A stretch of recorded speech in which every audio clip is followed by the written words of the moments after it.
Hello, and welcome back to the RPS Sessions. I'm Matt Cox, staff writer at Rock Paper Shotgun, and I'm joined now by Adam and Dax, who are breakaways from Rocksteady Games. Previously making games about punching people as Batman. Yep. What are we punching in Trials of Fire? Trials of Fire is our debut title from Whatboy Games. It's a single-player turn-based strategy game, so as far away as you could get from punching people in Gotham City as you could possibly imagine. It's set in there's still plenty of punching. There's a lot. Phew. Yeah. But it's set in a post-cataclysmic fantasy realm, so the fantasy styling in terms of theme and lore and art style is super duper rich, and we're really kind of leaning heavily into creating a very original title, which challenges us in ways that are exciting for us every single day to engage with. Sounds promising. Yeah. Shall we jump into it? Yeah, let's just jump in. I said I'll start playing through. If you've got any questions, just jump in whenever you want. So here you can see we've got our party select. We've got 3 characters as classes we're showing here at EGX. Plan is to have 8 when we go into full launch towards the end of this year, start of next year. So we've got 3 characters. Not a lot of choice at the moment, but we can rename them. Let's just put us all in the mix. The idea is to choose names of people that you know well enough that if they get horribly murdered, you're not going to be devastated. But people that you don't hate so much that you want to kill them off. So the people in your lives that are kind of in the middle. The XCOM squad thing. Yeah. Yeah. So is that a thing? Are your characters going to be dying fairly regularly? Yeah, pretty regularly. We'll hopefully we'll show you some of that. So it's a roguelike structure. So permadeath is a serious issue. But if a single hero dies, they'll resurrect for the next fight. But they'll carry an injury as a result. So there's ways of dealing with that. So we might see that. So again, the story is told in this kind of choose your own adventure style, which is kind of how a lot of the look is inspired by those kind of old books, which I grew up with as well. So you've got kind of a description of what's going on. You can kind of delve deeper in if you want, or you can just kind of click straight through. So again, we kind of got keywords popping out if you want to learn more. I am enjoying this book presentation. Yeah, cool. Yeah? Thank you. Cool, man. So when we get into fight, so we've been spotted on our way out of town. A pair of ratlings come trying to enslave Matt us. who spotted them. Eagle-eyed Matt. I've always thought so. Thank you. So we launched into combat, kind of, which is the part of the game. We've got here our characters on the left-hand side. Just 2 enemies, not too tough at the moment. So one of the big decisions that you make is, from the cards that you've drawn, the cards that you've randomly drawn from your deck, which ones you're going to play and how do you meet the cost of playing them. So right now you can see up in the top of the screen you've got 0 willpower currently.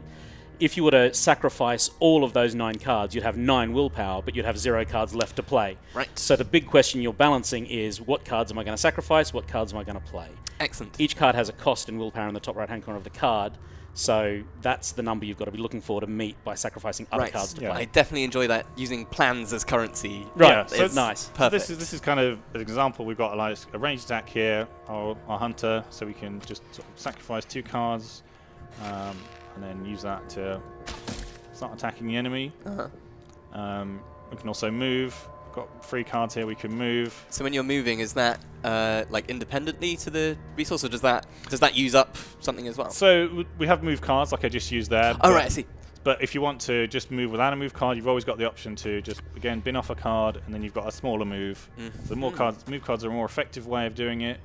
But you're never stuck.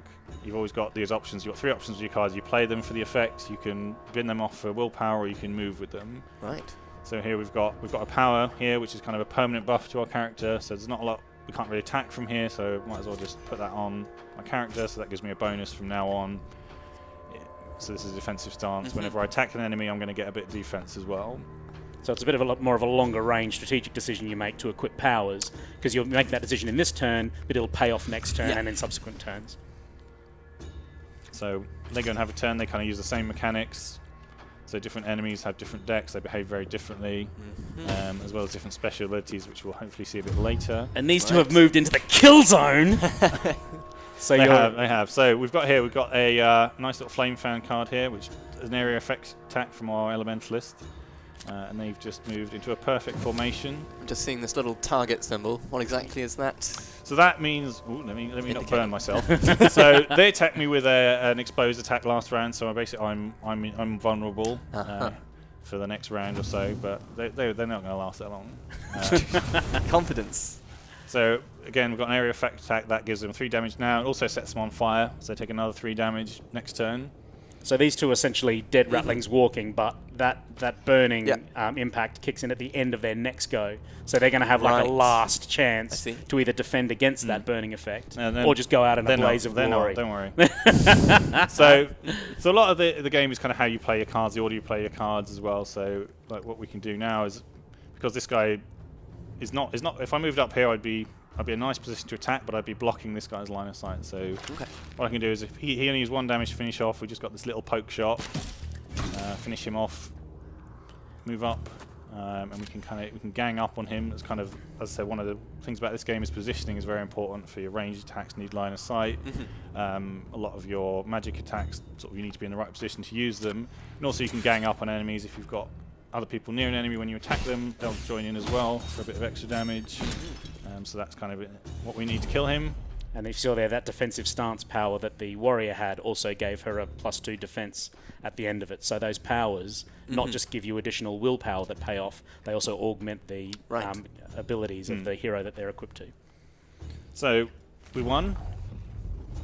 And we get a nice reward for winning, a new item, some money. We also get, every time you win a battle, you get to level up one of your characters. Every single time? So I pick one of them. You've got to pick the MVP. Who contributed the most to that fight? I think the Flame Fan was. It was, yeah, that was the killer move. So here we got a choice. Fair enough. There'll be more, don't worry. So here we've got kind of this. We start with each character class starts with a unique sort of set of 9 basic cards. These cards are kind of functional; they'll get you through, but you want to sort of upgrade them to better cards. So every time you level up, you get a selection of cards specific to this class, which you can use to replace it. So if you've got, it's quite a nice one. Stone Barrier any day of the week. It's like any day of the week. Remote defense, so I can use that to attend myself or other characters. Most defense cards you can only use on yourself. Right. So what should I swap that out for? Just get rid of that. That's rubbish. Do you ever outright remove cards? We don't outright remove cards. So you the idea is you kind of level up to replace them with better versions. I'll just get to something else you can use to customize your deck. So as well as you've got your deck at the bottom of the screen for each character, as well as your class cards. The equipment you have contributes to your deck as well. So I have a sword here that gives me that double strike.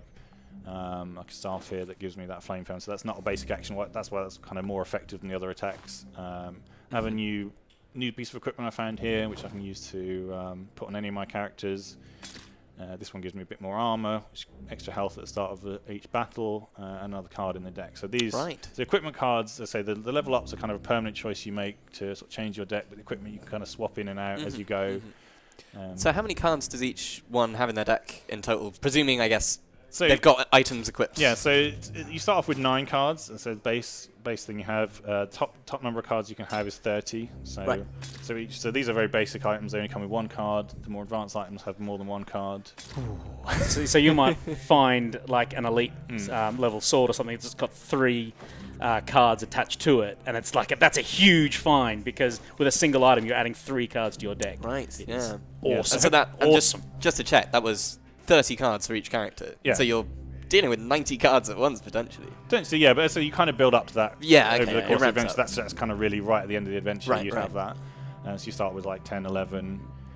So like this is, now we're on to the main adventure world. This is a procedurally generated adventure. Each time you play, you've kind of got my objective off in that direction, different encounters I can go and have to try and power myself up, get more equipment. So what are we doing in this one? So what we're doing this time, we're off to find a water gem from an ancient elven temple to bring back and save our people, because basically our village is dried up. We can't sustain the population anymore. We need some sort of magical help. But I'll take a quick detour down here to see some of the other stuff you can encounter. Hopefully we'll find something more. Oh, Dax, what are you doing? What have I done? Dax! So we've seen a horse-drawn cart. There's a sleeping ratling. Are we going to sort of try and steal his stuff? Hang on, who's we? Murder him. I am going to be taking the risks here. Obviously, we're in a post-cataclysmic world. Morality is kind of subjective. Ooh, big claim there. I mean, the apocalypse has happened. We're trying to save thousands of people. This rattling.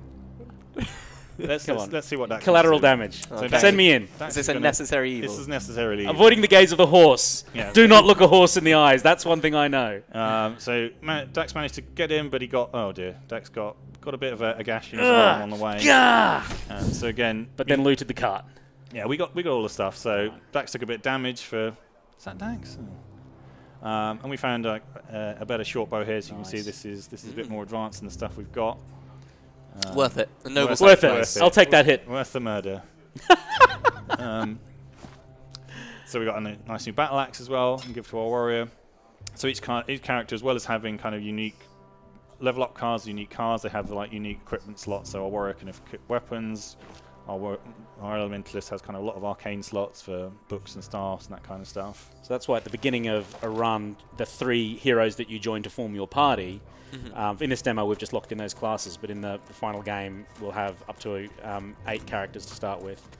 So the composition of your party is really important because it determines class cards and those slots as well for inventory. And that one we saw there, I did read a little bit about judgment encounters.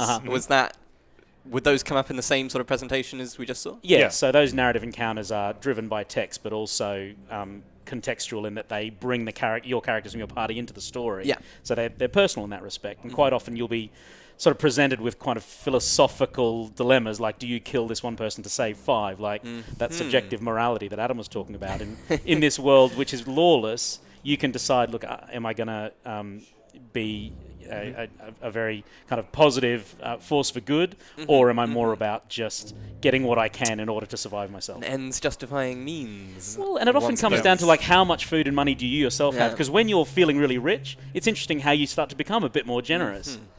Yeah, so you kind of have this limiting factor is your food. You've got very limited supplies to make your way across this wasteland, so you're going to have to sort of stop and stock up along the way, which may mean sort of robbing people, taking stuff by force if necessary. I mean, this demo is quite short, so we won't be an issue, but it will be in the main game. So kind of this is our next objective, which will be our next battle. So again, we can hopefully see some of the cool stuff we picked up along the way. A new group of enemies. So as you can see, we're all kind of we're committed to this kind of choose your own adventure book aesthetic. Everything is kind of set seamlessly within this world. We've painted an elite enemy now. They're kind of tougher enemies you'll fight in the world. So elite enemies are much like normal enemies, but they have kind of a special ability you've got to be aware of. Okay. So this guy's volatile. So every time you damage him, everyone around him is going to take 2 damage because he'll explode a little bit. So you really want to take him down with ranged combat. Explode a little bit. Just a little bit explosion. So you don't want to get close to him. You don't want to gang up with him. Melee attack's a bad idea with a charred cultist who's volatile. But unfortunately, he's hiding behind his friends, so we can't shoot him just yet. Again, I'll power up this power. Give me a bonus next turn. Just start attacking. So they've got a better rounded party this time. They've got a ranged attacker, a warrior, a skirmisher, a warrior, and a cultist. So they're much more evenly matched to us. Again, we can see we power up. So this card isn't very good, but it just gives me extra willpower next turn. So again, we've both got momentum based on the number of powers we have active. It'll give me more willpower next turn. So I'm getting ready, just preparing. So one thing I am thinking about is at the start of every turn you have this, like in terms of the number of things that you could do when you're looking at it. I mean, I haven't played it, so I'm like I know that. But from my perspective right now, it's pretty overwhelming. Have you found when people have like sat down at it, how long do people spend like agonizing over it? Because I'm worried that's going to be me. No, not long really. I mean, we've been playing. A lot of people have been playing the game this week, any testing, and I think it's kind of we try and make the cards they're kind of color coded. The options like green for ranged, red for melee. They kind of all play the same. So. So we have a lot of choices, but it sort of fundamentally comes down to just having clarity of thought, of being like, what do I want to do this round? These are the 9 cards I've got to play with. How do I make the best choices to play those cards in the most optimal way I possibly can? So I think it's easy to allow yourself to get overcomplicated with it. But if you Yes. just have a clear objective, Yeah. how do those cards help me achieve that objective? That's the best way to approach it. That makes sense. That makes sense. Yeah, so we want to avoid this guy, so I'm actually going to just run away from him and leave him to the hunter. So again, we can kind of gang up on this guy down here. What actually is it? What are you attacking there? This is a Chard. This is kind of a someone. As I said, we're in a post-cataclysmic world. The sun was ravaged 150 years ago, sent a scorching fire wave over the world. These are kind of the survivors of that cataclysm. They're burnt. They're kind of broken. They've had their minds damaged by this cataclysm. They're now roaming the wastelands. You would not want to bump into him in the dark. Nice guys, no.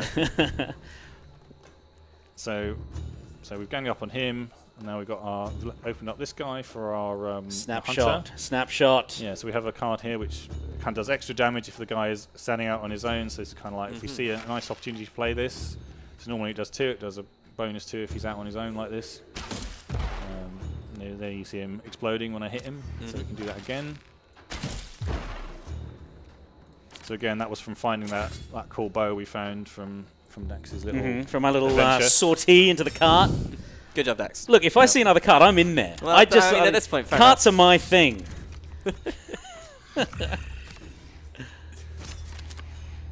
Oh dear. Oh, well. Oh. So I said this guy is kind of a mage style character as well. Yep. Crisping Dax a bit there. Yeah, Hubris. fine. It's all right. You're on fire. Yeah. Can you give me some defense? Yeah, maybe. Stone barrier. Stone barrier. Yeah. See, I knew that's why we should have chosen stone barrier. Yeah, I got you. What? You literally hung me out to dry. It's all right. It's all right. How is that all right? I am about to die. I'll say if I am. Yeah, you are looking really good with that 21 health. See, this is the dangers of playing This at this is stage. what the Cataclysm does. This is what I mean by subjective morality. You see what this guy's doing to me? So we've defeated the cultist. We're all in good shape. Dax is still on fire. It's hot in here! I love that you're calling it subjective reality rather than relative reality. Like you just jumped straight into them. So you can see that all the defense I have kind of protected me from their attacks. Yeah, all of that stone barrier payoff, which could have saved my life. We also get a little boost for having one of our heroes going down as we kind of rally around to save him. Let's see. You rallied around to save me. Is that how you're? That's you're going to rewrite that That's little what moment. I saw. Yeah, definitely. So now we can gang up on this guy. Hopefully take him down. So this is a kind of this is a bit of a wild swing. It can do anywhere between 1 and 6 damage. Boom! I'm not happy about this. So About the great again. Yeah. My leg. So as you can see, because Dax went down, he's got this broken leg, which is like a permanent weakness. It now goes in his deck. Something we've got to contend with in future fights. He may just not be able to move on some turns. That's his leg kind of. That's my cart rating days over. Yeah. So kind of that just gets added in here. There are some ways to get rid of it. They're expensive, but totally worth it. But generally, you're kind of stuck with it from now on. I see. Also a nice new. There you go. Consolation. Thank you. Okay, I'll take that for Bash. Fine. And we'll level me again. We can level up our heroes. We give you 3 level ups here just because we want to get people ready for the boss fight coming up. Do we have time for the boss fight? How are we doing? How long is the boss fight going to take, do you reckon? Do you reckon we can do it in 5 minutes? If Adam doesn't talk and focuses... Or less, okay? Yeah. So what do we got, 5 minutes? Well, absolute maximum. Oh. Yeah, that's risky. Let's leave it. Yeah. Fair enough. Well, we'll find him. Okay, we'll show it, but we might not finish it. We'll say hi. We'll say hi. He's quite nice to see. So you can see we're back out in the overworld, marching across towards our destination. We're eating food as we go. You get through about 2 units of food a day. So here he is. There's loads of incredible kind of structures in the overworld. So there's mountain ranges, and you can take shortcuts through the mountain range. So you then have fights within caverns that are inside the mountains, and you come out the other side. It is really good. And there's kind of sulfur flats as well, which are these sort of rich lime green sulfur plateaus. Looks wicked. Do you like a good contrast? Yeah, so this guy, so this is a boss fight. You wouldn't usually get to a boss fight this quickly in the game, but we just kind of want people to sort of experience the full range of emotion. You've broken your leg already. Straight up with the broken probably leg. Not too bad to come out now. So I'm now immobilized for this round. Yeah, so this guy, this is a boss. This is kind of like one guy will take on a whole party. So they start with a lot of health, obviously, their own special ability. So this guy is kind of the opposite of the cultist. He's all about ranged. If you don't get close to him, he's just going to mess you up from a distance. Bosses also just get a permanent bonus to their momentum. They'll be able to play more cards than most characters. Yeah. Play. Get your head down and play. Matt, you and I can talk. This is a bit of a random thought, but have you ever played a board game called Race for the Galaxy? Because it has a very similar thing where you're using your plans as currency. You're choosing to use up the cards that you play in order to let you play more cards. I have played it a couple of times. I've played Roll for the Galaxy a lot more, Yes. which is very different. Both very good games, though. Yeah. The other thing actually that was on my mind is just I'm literally reading this book at the moment, but it's the Broken Earth trilogy, which does a very similar thing of putting you in an apocalypse or post-apocalyptic world, or it's like as the apocalypse happens, and a lot of it is how society changes and, well, indeed, how morality goes out the window. Yeah. People start eating each other. Right. It's all good stuff. Can you eat each other in this game? Is that we don't have any cannibalism just yet. Not yet, but as I say, we are. If that leg of mine turns gangrenous, you might tasty. Yeah, it's kind of interpretations of kind of apocalyptic eras. You know, they tend to be like, everyone's just crazy, just insanity in post-apocalyptic world. Whereas this is like a very serious, really sober kind of realm, and so it doesn't have that kind of. It's just crazy and nothing matters anymore. Like the decisions you make. Boom! You're tearing through the spider. I think you're going to do it. No, I reckon if I said you got 60 seconds to kill the spider, I think you could. Oh, maybe not. Not with iron skin. No. That's that. Oh. So again, the idea about this guy is a really sort of gap in his face. Don't let him get away. You got this. Yeah. That spider's going down. Much more we can do this turn. We can prepare, defend. So, presuming one didn't die, one did kill the spider, went on to kill everything after it. You would, if up on the booth, you would win a T-shirt for achieving that. We came here with 24 T-shirts. We've still got about a dozen left, and we're midway through day 2, so it's not an easy thing to achieve. Okay. But actually, thinking about the full game, when obviously you wouldn't be faced with the boss this early, but how long would a successful run take you? Successful run is about a couple of hours. Okay. We split it up into sort of 3 legs, so there's a nice place to stop. But because of the procedural nature of all of those narrative points of interest, the story that plays out, the characters that you choose for your party, the experience is really fundamentally different every time. I think I made that look too easy. You smashed that. You absolutely destroyed it. All right.